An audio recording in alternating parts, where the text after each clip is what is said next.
Countless people have found joy in Andre Rieu's music. Magic happens during his concerts because they are so full of life, color, and emotion.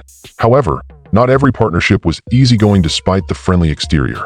Rather than fitting in, the singers and musicians he collaborated with over the years brought their egos, drama, and disappointments to the stage. Those conflicts affected a man whose primary value is harmony. After being silent for decades, he eventually spoke up about those who had disappointed him when he was 75 years old. Come along as we learn about Katherine Jenkins, one of the 7 musicians that Andre Rieu will never forget. Andre Rieu and Katherine Jenkins were 2 of the biggest names in classical crossover music in 2009 when they joined forces. It appeared to be the perfect match in theory. The Dutch maestro Rieu gained fame as a conductor by transforming classical music performances with the Johann Strauss Orchestra into euphoric, harmonious, and elegant extravaganzas. He wasn't merely a musician. Harmony, he said, should reach beyond the stage and into the audience members' hearts. Jenkins, in contrast, was already a classical crossover sensation in the UK, thanks to her stunning good looks and powerful mezzo-soprano voice. Millions of fans were won over by her unique sound, which fused opera with pop. It seemed like a natural fit to invite her to perform with Rieu. 2 performers with the ability to unite disparate cultures in a single performance. Their abilities were remarkable, but their work habits were clearly lacking. It was during rehearsals when the problems began to surface. It was said that Rieu's orchestra moved as one, with the players breathing in unison and harmonizing flawlessly. Guided by Rieu, who prioritized family over self-centeredness, like a conductor. That was his signature sound, and it brought an infectious energy to his live performances. Yet Jenkins came accompanied by her personal staff, including stylists, lighting specialists, and a voice coach. This was out of the ordinary in Rieu's universe. He saw the orchestra as a symbol of harmony and trust. No one wanted to be in the spotlight, and everyone did their part with dignity. According to the technicians, Jenkins was looking for more than simply her musical contribution. The stage itself was what she desired. For her solos, she wanted the lights turned up higher. She wanted to do it again and again if she wasn't satisfied with the first try. And she even wanted to stay in the center of the stage for the group numbers. The carefree cadence that had been so highly prized was gradually eroded by all of this. The shift was apparent to the orchestra members. They were accustomed to gracefully sharing the stage. Now they had to adapt to someone who appeared to crave the spotlight's intense intensity. Despite Rieu's customary demeanor, one technician said that Jenkins had requested a brighter spotlight to cast a golden glow across her face. Always maintaining an air of professionalism, Rieu was courteous. His dissatisfaction was obvious to everyone around him, yet he never burst or caused drama. He supposedly told her behind closed doors that she prioritized fame over harmony. That was it for Rieu. That was not about ego in music. Connection was the theme. It became unbalanced when one individual occupied too much room. Even though it started off as a promising partnership, the 2 sides soon began to drift apart. Jenkins' name vanished from promotional statements and advertising, and plans for combined tours were subtly scrapped. After the duo performances, fans began to ask more questions. For what reason hadn't she rejoined Rieu on stage? Did they have an argument? The conflict was never brought up in public by either side. Jenkins went on to collaborate with other celebrities, such as Andrea Bocelli, and Rieu has never been one to publicly discuss her problems. Quiet prevailed. Neither side made an accusation throughout the interviews, and there was enough clarity in that stillness to know the answer. It had nothing to do with Andre Rieu's natural abilities. Nobody ever doubted Jenkins' voice. Being able to blend in with people, being humble, and respecting others were the main points. Music is a communal experience, not an individual performance, and Rieu based his career on this principle. He had no room in his plans for a singer who was more concerned with herself than the band as a whole. Neither blacklisting nor assaulting Jenkins were implied by that. She persisted in her fruitful career, gaining new admirers and selling CDs by the millions. However, she was subtly abandoned in Rieu's realm. Jenkins' name came up years later when he finally spoke about singers who had let him down. Rather of being a scandal, it serves as an example. It doesn't matter how lovely a voice is if it can't fit in, he said. The reason the partnership dissolved is explained by those words. It wasn't resentment or animosity. It was all about fitting for a maestro who lived for harmony, in music, and, more importantly, in the people he loved. Rebepco Network. At first glance, the pairing of Anna Nireco with Andre Rieu's performance series in 2011 seemed perfect. With an impeccable voice and almost perfect technique, Nireco became one of the most renowned sopranos of all time. Her commanding presence on stage made her famous, and the admiration that accompanied her everywhere she went. Her presence meant a lot to Rieu, who sought to include beauty and status into his presentations. Everyone was on the edge of their seats, fans, reviewers, and the general public alike, because this partnership had all the makings of an iconic one. Something wasn't quite right, though, when rehearsal began. All throughout his career, Rieu had focused on evoking strong feelings in his audiences, aiming to make them laugh, cry, and smile. His band was like a second family, never fails to bring the crowd together in a joyful embrace with its infectious energy and harmonious melodies. But Nireco brought a new approach. On a technical level, her singing was perfect. There was complete command over every sentence, and every note fell precisely where it should. But there was one catch. It was chilly.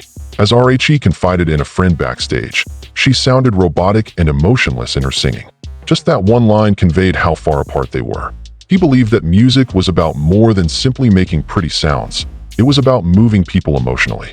The audience could also sense it while the acts were taking place. The cheers were loud, but they were born more of reverence than enthusiasm. The crowd loved her voice, but it lacked the familiar friendliness of Rieu's performances. Skeptics took note as well.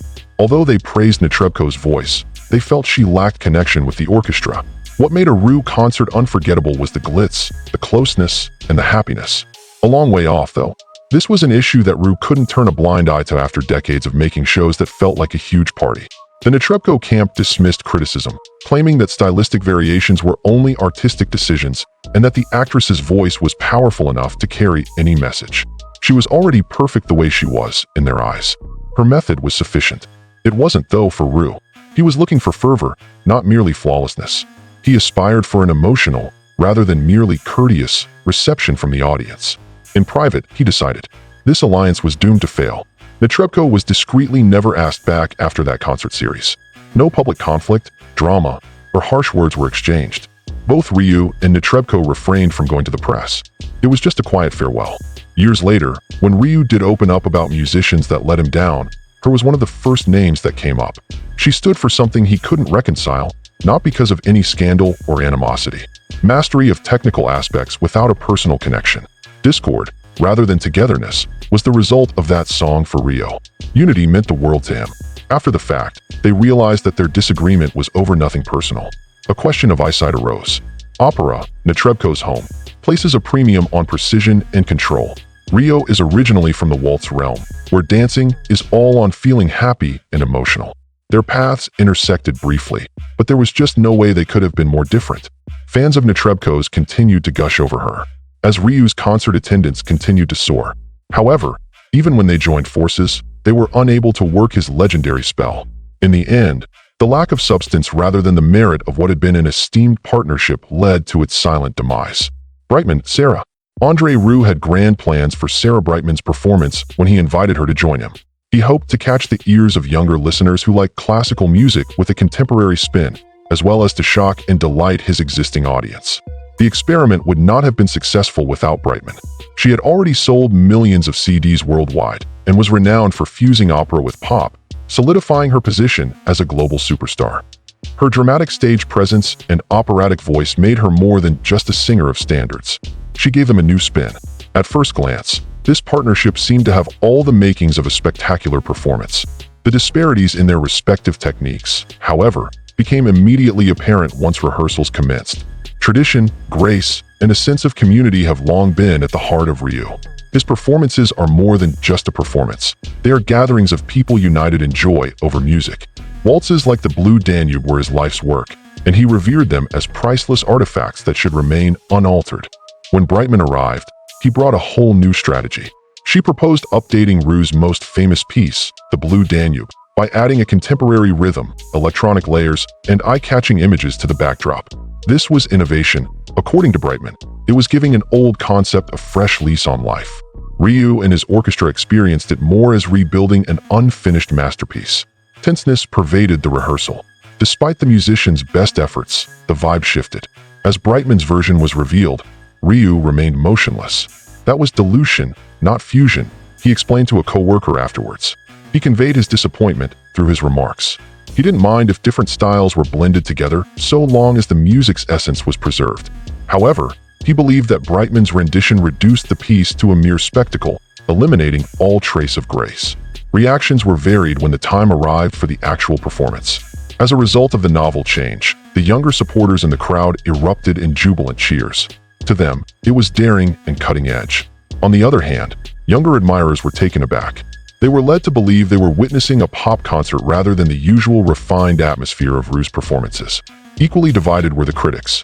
Critics said it was risky and original, but fans said Rieu betrayed his fans by abandoning his roots to appeal to a wider audience. Stayed out of the spotlight during the entire ordeal. He never made a controversial statement that would have made headlines, nor did he ever attack Brightman. His silence revealed that this was not his style. There was no encore, no further performance, and no plans to work together again. Holiday tours, new duets, and even a string of crossover concerts were allegedly proposed by Brightman's staff as more collaborative endeavors. However, those suggestions were fruitless. The experiment had already ended for Rieu before it had even started. Their disagreement was not about anything personal. There was a subtle understanding that they were on separate roads. Neither party was aggressive or combative. Respect for the classics, harmony, and tradition were important to Rieu. The realm of crossover, where opera and pop music collide, and where visuals are as important as music, was personified by Brightman. In their different ways, each achieved great success and had devoted fan bases. But when put together, they just didn't mesh. Rieu immediately thought of Brightman when he recalled the singers who had let him down years later. His remarks were not harsh. According to him, that sentence perfectly described the reason the partnership was unsuccessful.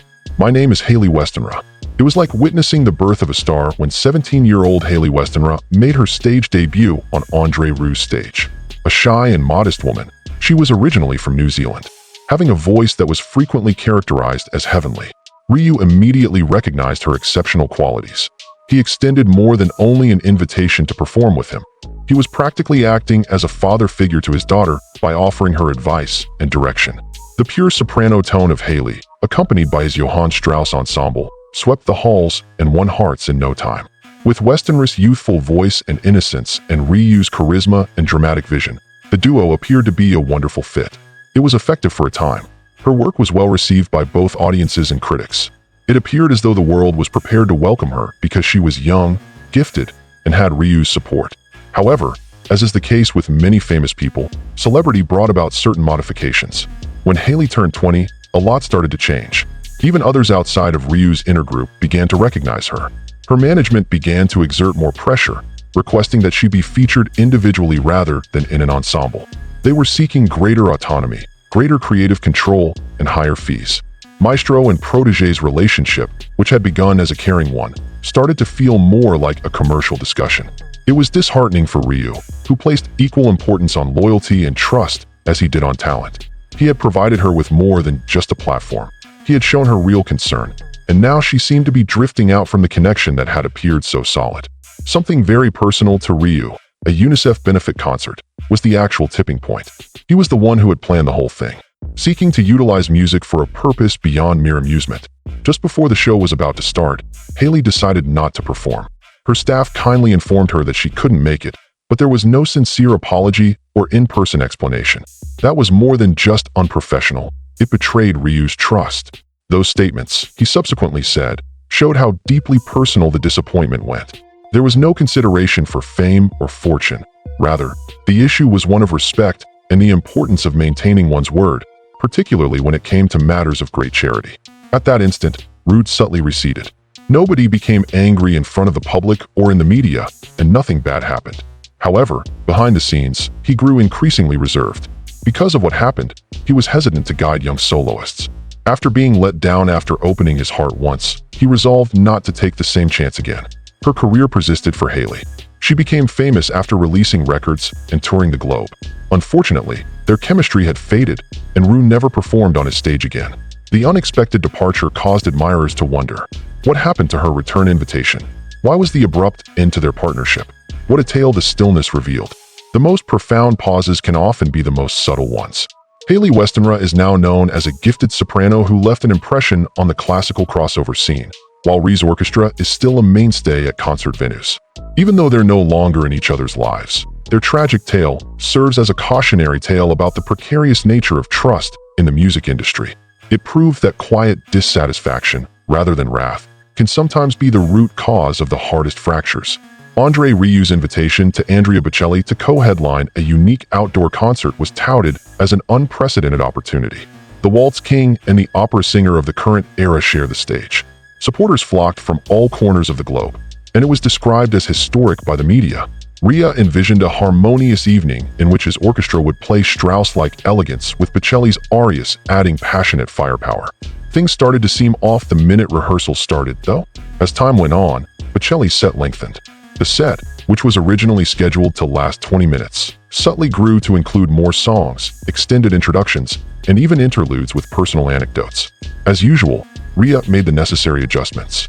It was always there, but he could feel it building. The music was wonderful and full of depth when concert night finally came, yet there was no balance. The story was made crystal evident in the following morning's headlines. It was the night of Andrea Bocelli. His name was splattered across the front page of newspapers. Videos showing him singing at high volumes appeared all over social media, and in nearly all of the photographs, he was the focal point. Little was spoken about Rieu, the mastermind behind the whole thing. He was no longer the main attraction at his own concert, even if he was the presenter and conductor. The outside world perceived it as a well-coordinated effort. However, the disillusionment was plain to see for those who were closest to Rieu. When one person takes center stage, everyone else is muted, he thought to himself later. Those words articulated his feelings, that the balance he had laboriously sought to establish had been engulfed by a singular, overpowering light. There was subsequent silence on the matter. Bocelli was never accused of stealing the show by Rieu. The tension was never implied by Bocelli, but the truth was shown by the absence of it. None of them reunited, did a follow-up tour, or played a second concert together. Bocelli persisted as a worldwide phenomenon, reverting to his roots by playing solo with orchestras that were custom-made for him. He created concerts in which each star shone brightly without dominating the others. The beauty of his concerts, in his view, had always rested in the sharing, the idea that each instrument, voice, and note was of equal importance. That equilibrium was unattainable with Bocelli. It has nothing to do with ability. Bocelli has an iconic voice. Fit was the deciding factor. Years later, when Rieu did start talking about the musicians that had let him down, Bocelli's name came up, sincerely, rather than furiously. The reason the partnership had never been revived was his explanation. According to him, the stage is spacious enough to accommodate everyone, as long as everyone remembers to share it. At its core, that was the problem. The orchestra wasn't mere accompaniment for Rieu. It was the show's lifeblood. Unity was shattered as one star consumed too much. Rieu appeared prepared to deliver these tales by the time he was 75 years old, not as idle chatter, but to relieve a burden he had borne for many years. Silence, he reasoned, was dignity, so he had always opted for it. I believe that remaining silent was a sign of dignity, he said. Silence, however, can be a sign of fear at times. He fooled everyone into thinking everything was great behind the scenes for a long time, when there had been chances missed, betrayals committed, and disappointments felt. Everything from Hayley Westenra's disappointment to Russell Watson's press leaks, Carlos Marin's ego clashes, to Bocelli's overshadowing. None of the feuds were very violent, but they all hurt. He felt relieved, not spiteful, when he finally spoke up. He referred to them as missed opportunities rather than foes. Memories that were ruined by ego, unbalance, or a lack of trust, notwithstanding their potential beauty. Indelible memories of the evenings spent with Bocelli linger. In terms of what it added and what it subtracted, the crowd was enchanted. Rieu saw it as a sign. Harmony is lost when music is not shared. Ever since then, he has been quite protective of his stage, doing his best to ensure that each instrument and voice complement each other. This is Russell Watson. Andre Rieu took a shine to Russell Watson the moment he stepped into his world because of his impeccable reputation. His ability to effortlessly switch between classical and pop music, along with his humble, working-class origins, earned him the nickname, the People's Tenor in Britain. His admirers loved him for it. His charismatic stage presence and powerful voice made him seem like a perfect match for Rieu's concerts, which aimed to unite audiences via music. Things were going swimmingly at first. Watson confidently joined the Johann Strauss Orchestra for rehearsals, performed his parts, and blended in beautifully. The audience was really receptive. It appeared as though a solid partnership was about to begin. Something was starting to fall apart, though, behind the stage-managed smiles. Subtly, the initial clues emerged. The press started publishing little facts from the rehearsals, detailed information, such as when the orchestra practiced or which songs were being trial run for the performances. Rieu initially paid little notice. He put it down to chance or the press making assumptions. But the stories got increasingly detailed as time passed. Allegedly, Rieu reprimanded his staff at certain points, and the tabloids started publishing stories about whose musicians were upset and whose rehearsals were shortened. These events, which took place behind closed doors, were suddenly thrust into the spotlight. Rieu, who was like a family to the vibe in his orchestra, found this quite disturbing. His performances were predicated on faith, and the realm behind the scenes was believed to be holy. The leak's source, someone close to Watson, became apparent in due course. It was never said publicly who was responsible, Watson or someone in his inner circle, but the harm had already been done. For a conductor like Rieu, who considered his orchestra a family, it felt like betrayal, as he confessed later. The essence of the issue was encapsulated in his remarks. It was about trust that had been shattered, not simply gossip.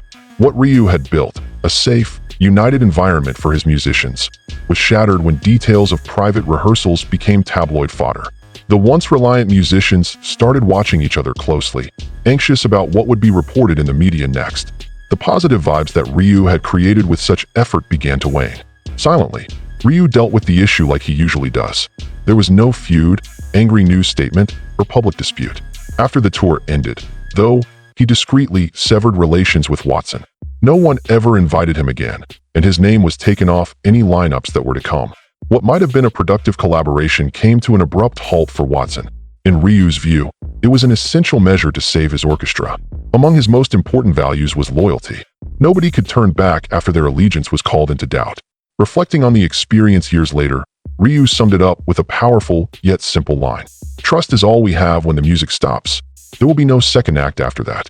Russell Watson and Andre Rieu's story had nothing to do with a power struggle or a quarrel about music. Rieu wanted his orchestra to feel comfortable and united. Thus it went beyond surface-level issues. Perhaps Watson's intentions were good, and his status as the people's tenor demonstrated his sincere interest in establishing meaningful relationships with listeners. However, Rieu felt exposed and let down by the leaks that emanated from his end. Both musicians went on to achieve great success in their own right. Watson overcame devastating health problems, re-established his career, and continued to play for admiring admirers. Consistently brought his orchestra to arenas around the world, preserving the harmony of the musicians and the song itself. Rieu learned a valuable lesson from that encounter. Even though they never crossed paths again, the stage loses its soul without faith, no matter how powerful the music is. Rafael Carlos Marin. It was never Carlos Marin's style to quietly disappear. His operatic strength, dramatic manner, and stage presence were all hallmarks of his career as Il Divo's powerhouse voice. Even among a quartet of internationally renowned vocalists, his stunning good looks, magnetic personality, and remarkable voice allowed him to steal the show. So, everyone was on the edge of their seats when Andre Rieu and Il Divo announced their plans to work together on a crossover tour of Europe. As a result, listeners fantasized about Il Divo's layered vocals collaborating with Rieu's Johann Strauss Orchestra. It was a perfect match on paper, a fusion of contemporary opera with the grace of a waltz. The reality, however, fell short of expectations when rehearsals got underway. Disputes or brawls during practice weren't the initial warning signs of trouble. Something more subtle was at work here, the very presence of Carlos. At times, he was almost too magnetic. Carlos' vocals and enthusiasm stood out, drawing listeners in as the other Il Divo vocalists attempted to harmonize with the ensemble. It wasn't as if he was only singing. Insiders claimed that he would occasionally change the speed in the middle of a song, alter the harmonies, and even request solos that weren't initially on the playlist. Andre Rieu, whose concerts were based on harmony and harmony alone, found this change disturbing. With each instrument and voice serving its purpose, his orchestra functioned like a finely tuned machine. It seemed like all of a sudden one area of the stage was being drew into the spotlight. Even the group dynamics on Il Divo began to change around him, as one crew member recalled afterwards. That is a very revealing comment. The imbalance was sensed by more than simply Rieu's orchestra. Even at Il Divo, Carlos's domineering presence started to disrupt the piece. Rieu, who had spent decades becoming an expert at blending ostentation with grace, felt the tension rising. The carefree style for which he was known in his performances had faded. Error in timing occurred. Discord ensued. Although the performances were refined, the enchantment remained. There was no longer what made a Rieu performance feel like a party. For Rieu, there's more to music than just the sounds. It's all about feeling, harmony, and bonding. He frequently compared his orchestra to a family and treated it as such. Collaborations that threw that equilibrium out of whack were, hence, not acceptable. Concerts with Il Divo proceeded as planned, However, a decision was clandestinely taken following just 3 performances. Nobody got in trouble with the law, no one left abruptly, and no one used foul language in interviews. The partnership was abruptly ended by Rieu. Without warning, the collaboration came to a close. Andre Rieu persisted in creating his Waltz and Wonderful universe, while Carlos Marin resumed touring with Il Divo. Keep in mind, this wasn't motivated by animosity. Rieu refrained from publicly criticizing or blacklisting Carlos. Carlos' talent wasn't the source of the disappointment. Among contemporary crossover singers, he possessed one of the most powerful voices. The issue was comfort. It was impossible for just individual musician to steal the show from Rieu's ensemble. In every case, the sum was more than the sum of its parts. Carlos was never going to be able to fit in with that mindset because of his innate need to be the center of attention.